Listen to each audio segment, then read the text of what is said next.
Kini ada yang terbaru fatwa apa? Apa? Kalau imam bukan orang NU tidak sah sholat. Nah ini goblok ini. Saya lihat gila sih ini. Banyak sekali fatwa gila ini. Siapa namanya? Said Agil Siraj, nabinya orang Islam Nusantara itu. Ya kan? Nah, itu bagus dipakai itu. Tambah syarat imam dengan NU. Syarat imam itu 6. Berapa? Pertama, muslim. Kedua, balik. Maka orang anak-anak tidak boleh jadi imam dalam sholat fardu. Itu menurut jumhur ulama.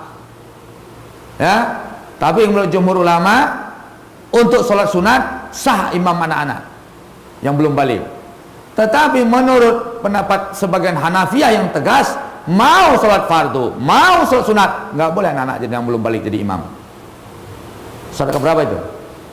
2. Yang ketiga berakal. Yang ketiga berakal. Oh jadi orang gila nggak boleh jadi imam. Orang gila bolehnya ngapain? Nyoblos. Ah itu mazhab KPU. Nah, jadi kalau mazhab apa nggak boleh orang gila. Itu mazhab KPU. Syarat berapa tadi itu? 3 ya? 4. Laki-laki. Laki-laki untuk imam keseluruhan. Kalau wanita boleh imam? Boleh untuk wanita. Untuk wanita boleh. Kecuali sekarang siapa namanya? Musdah Mulia ya.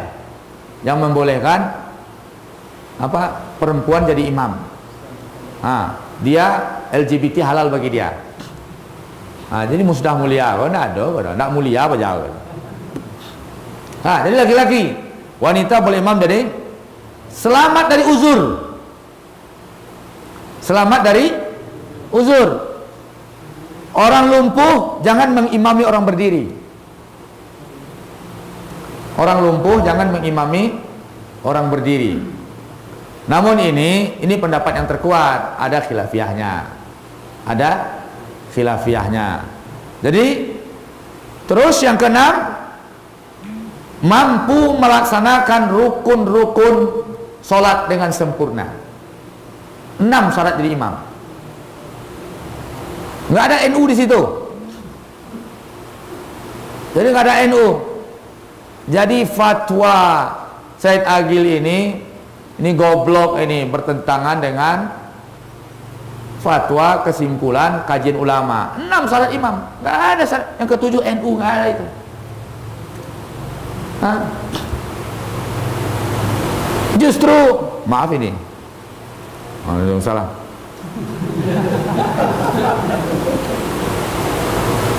Iya.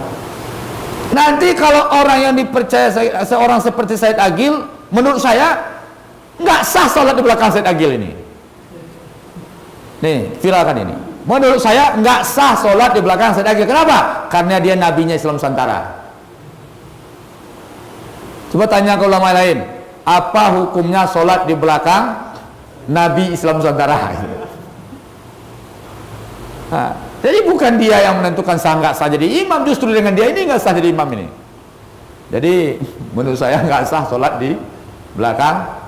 Nah, antum viralkan, heboh itu bentar.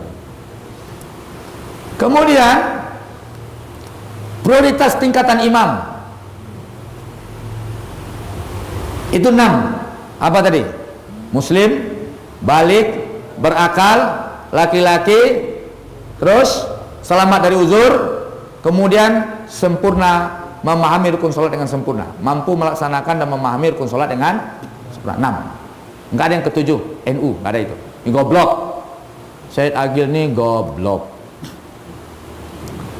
Terus sidang jemaah yang dirahmati Allah, ada prioritas. Ustadz, kalau yang itu apa? Jadi imam yang fasih bacanya, itu skala prioritas.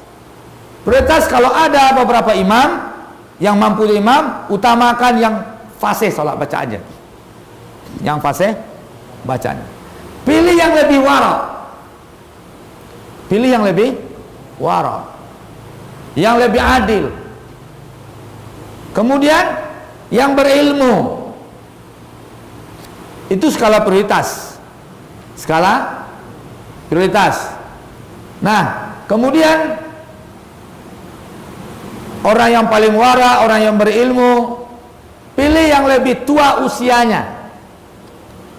Kenapa? Orang lebih tua itu lebih matang jiwanya.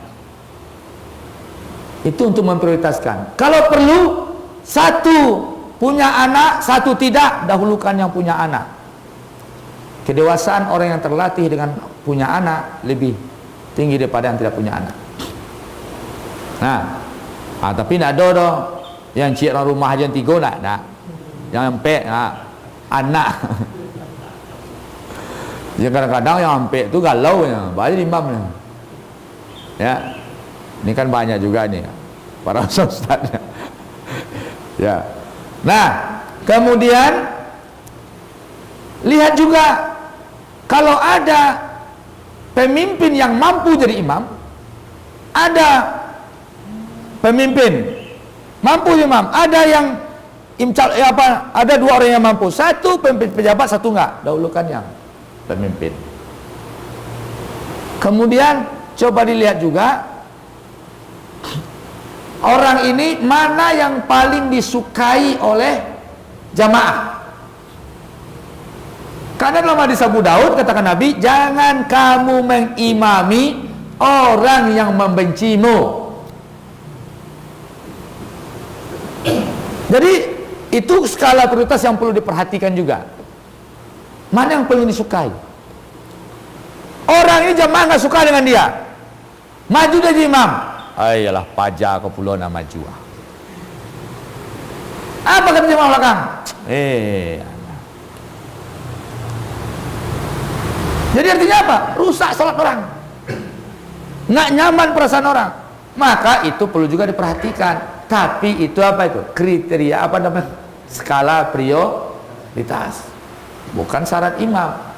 Itu hal yang perlu diperhatikan. Jadi nggak ada itu baik dalam syarat-syarat imam, baik dalam tinjauan-tinjauan pengutamaan dan skala prioritas. Nggak ada situ NU. Kapan pula ada NU-nya? Di luar NU tidak sah. Hebat sekali nih. NU-nya agama apa ormas ini? Hah? Berarti yang lainnya murtad. Dengan ini menganggap yang lain ini paham sesat. Dan saya lagi ini memang goblok ini mengacau-ngacau umat ini. Saya dulu ini kacau ini. Dia yang mencela Tengku Imam Bonjol segala macamnya. Nah, untuk itu sidang jemaah yang dirahmati Allah, kita perlu kayaknya Majelis Ulama Indonesia atau para ulama-ulama perlu menegur ini orang. Ya, justru bukan orang lain yang nggak sah jadi imam. Menurut saya Said Agil ini nggak sah jadi imam. Kenapa? Karena dia nabinya Islam Nusantara. Assalamualaikum warahmatullahi wabarakatuh.